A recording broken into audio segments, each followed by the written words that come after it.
Hi, welcome to my channel. If you're new here, my name is Kristen. So for today's video, I'm going to be doing my September reading wrap up. So I didn't get through very many books in the month of September. I only completed 4, but that's okay because I did enjoy the books that I read for the most part. But yeah, I feel like this video is going to be pretty short though because there's not very many books, and I've also talked about most of these books already on this channel. I do have 2 books that I'm currently reading, so I'll kind of briefly talk about those just so I include a couple more books in here. But yeah, let's just get into the video. So the first book I read in September was Love on the Brain by Ali Hazelwood.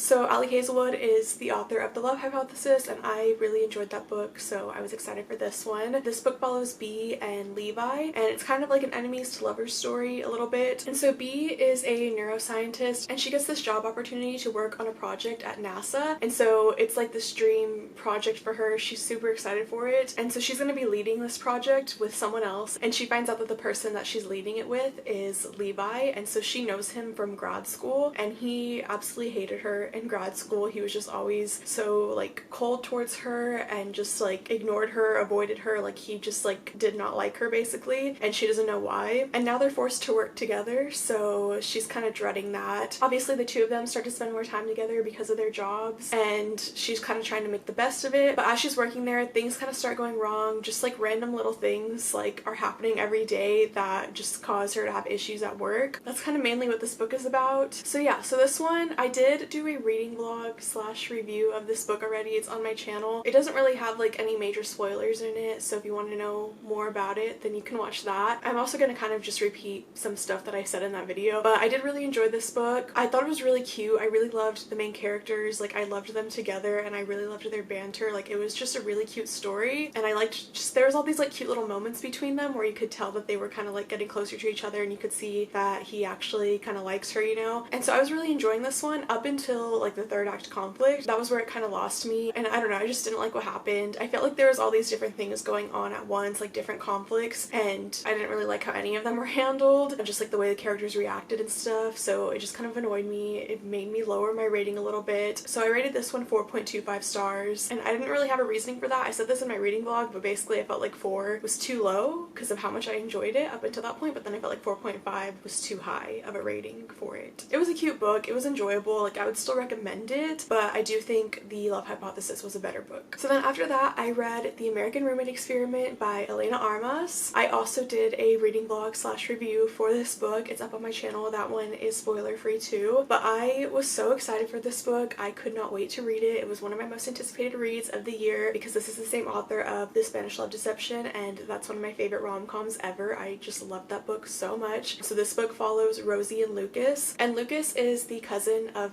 the main character in The Spanish Love Deception, and then Rosie is her best friend. So basically Lena, who is the main character from the first book, she is out of town, and Rosie has an issue at her apartment, so she goes to stay at Lena's apartment while she's gone. But then as she's there, Lucas shows up, and Lucas was supposed to be staying in that apartment. She was letting him stay there while she was gone because he was visiting New York for a few weeks. So they both don't have another place to go, and they kind of come to an agreement to just stay there together, and they're just kind of going to be temporary roommates. And so they kind of start to grow closer to each other. They start to become really good friends, and Rosie is actually a romance author, so she's in the process of writing her next book, but she's kind of been like having a hard time with actually writing it. So Lucas finds out about this, and he decides to help her by taking her on fake dates to kind of help her like get some inspiration to start writing this book. But Rosie has had a crush on him for like a really long time now. She stalked him on Instagram a while back, so she's just had a crush on him for the longest time, but he doesn't know it. But they both are starting to like each other, like they're both getting to know each other. This one is friends to lovers, but also like their time is kind of coming to an end soon because he's only in New York for a few weeks. So that's what this book is all about. I really loved this one a lot. I thought it was so cute. I loved all the fake dates that they went on, and it was just so sweet to like read that and see kind of like their relationship developing into them becoming friends, and then obviously them realizing they have feelings for each other. So yeah, I thought this book was so good. I rated it 5 stars. The next book I read was Better Than the Movies by Lynn Painter. Again, I won't go too in depth with this one because I did do a book review video for it kind of recently, but basically it follows Wes and Liz, and they're next door neighbors, and it's kind of enemies to lovers because the two of them don't really get along. They fight over this parking spot that's in front of their houses, and so they've known each other since they were little kids. At this point they're seniors in high school, and Liz's childhood crush, he had moved away when she was younger and he just moved back, and so now now she decides that she wants to get his attention and get him to ask her out and like take her to prom. And so she sees that him and Wes have become really good friends again because they knew each other when they were younger too. So she realizes that the best way to get to him is through Wes. So she ends up making a deal with Wes and she asks him to help her get the attention of this other guy, and he agrees to it. And obviously as they start to spend time together, they grow closer to each other and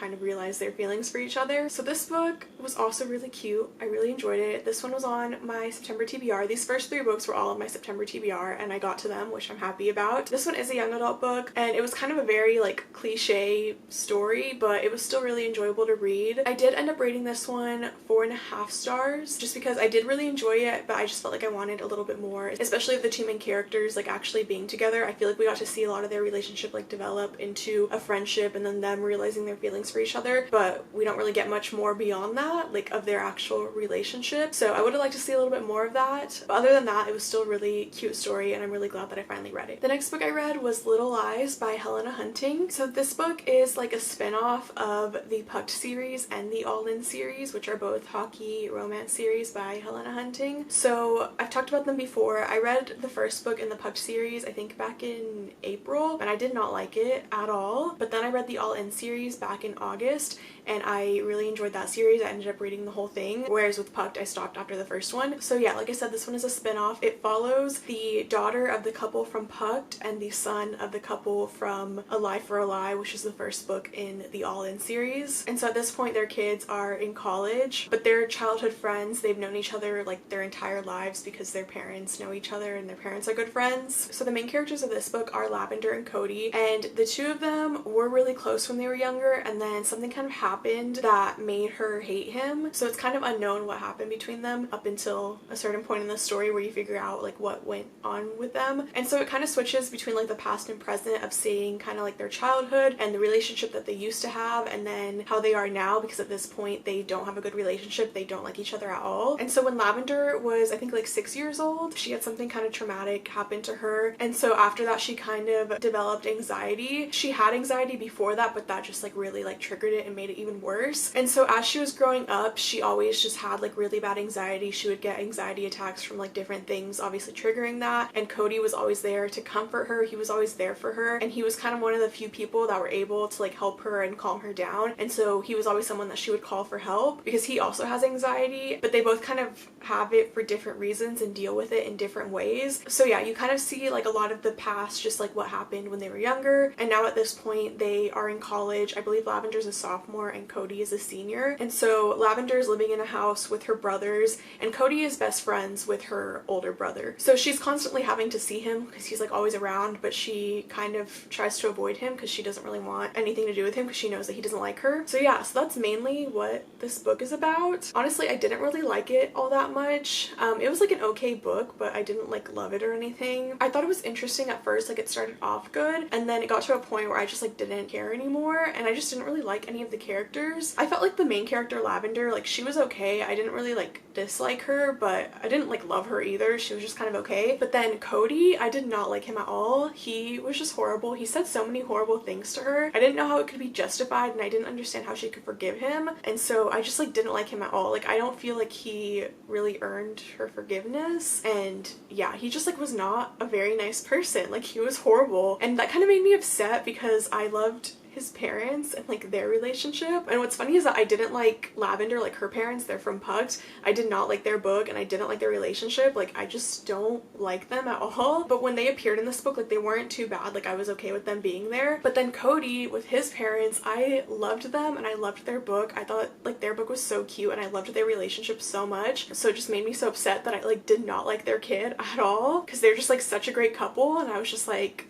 why is that your kid? So yeah, so I just kind of like didn't care about their relationship. I didn't feel like I wanted to root for them after everything that happened. But another part of this book is the whole topic of anxiety. So definitely keep that in mind as like, you know, content warning, because it really does like go deep into them dealing with their anxiety. Like it was a huge part of this story. And like I said, both of the characters have anxiety and they both have it like for different reasons and they deal with it in different ways. And you see them kind of go through their anxiety and have anxiety attacks. So there are like on page anxiety attacks. So definitely just keep that in mind with with this book. It was kind of a more serious book and dealt with more serious things. But anyway, overall, I thought it was okay. A lot of the characters from the Pucked and All In series are in this book, or like they're mentioned in this book, and like their kids are all in this book. Basically all of their kids are like going to the same college, so you see a lot of them in this one. And I didn't read the Pucked series. I only read the first one, so like I didn't know about any of these characters, like their kids or their parents and all of that. Like I didn't really know anything about them, but I feel like if you read like those series and you liked it, then you would enjoy this one because you get to see a lot of those characters again. But you can read this book completely on its own. It's meant to be read as a standalone. You don't need to read the past two series to read this one. So I ended up rating this one 3 stars just because I felt like it was okay overall. I would recommend it if you've read the other books and you want like a little bit more of these characters, but I feel like I wouldn't necessarily recommend it on its own if you haven't read like the other books and you don't have the background of the other characters. So those are all the books that I finished in the month of September. I did start 2 other books, so I'm gonna go ahead and just kind of talk about those a little bit briefly. But I started reading When Gracie Met the Grump by Mariana Zapata. I was a little bit unsure about reading it because it is like a sci-fi book. The main love interest is like a superhero, so that's not something I typically would go for, but I like this author and I've liked her book so far, so I just figured I would give it a chance. So I started reading it, and I feel like the writing is just very similar to her other books, where it's a very slow burn, it's pretty repetitive, and not much happens in like the first half of the book. So I don't really know how far I made it into this book, but I just got really bored. Like I didn't really care to finish it. I was just not interested anymore. But then I decided to just go ahead and continue. The thing is, I just like wasn't motivated to pick it up, but once I did, it was fine and like I was enjoying it. So I was like, I'm not gonna DNF it because now I need to know how it ends, but I don't want to like skip to the ending. I considered that, like literally just skipping to the ending and seeing, but I don't want to skip the whole middle because I feel like it's about to get more interesting, hopefully.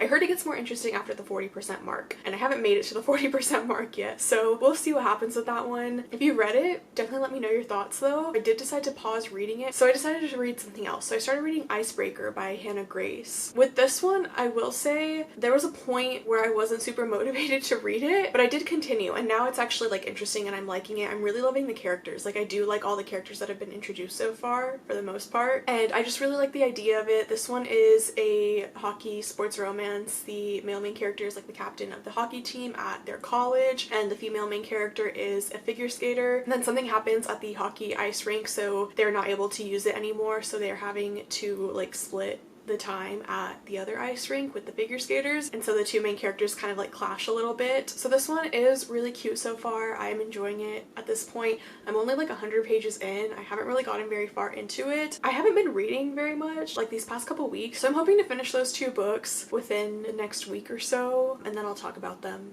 and give my thoughts on them in my October wrap up. But I wanted to go ahead and mention those since I only had like 4 books to talk about for this month. So yeah, that's it for this video. Let me know your thoughts if you have read any of these books or if you're planning to. And if you liked this and you're new to my channel, I would love it if you would stick around and subscribe, and thank you so much for watching.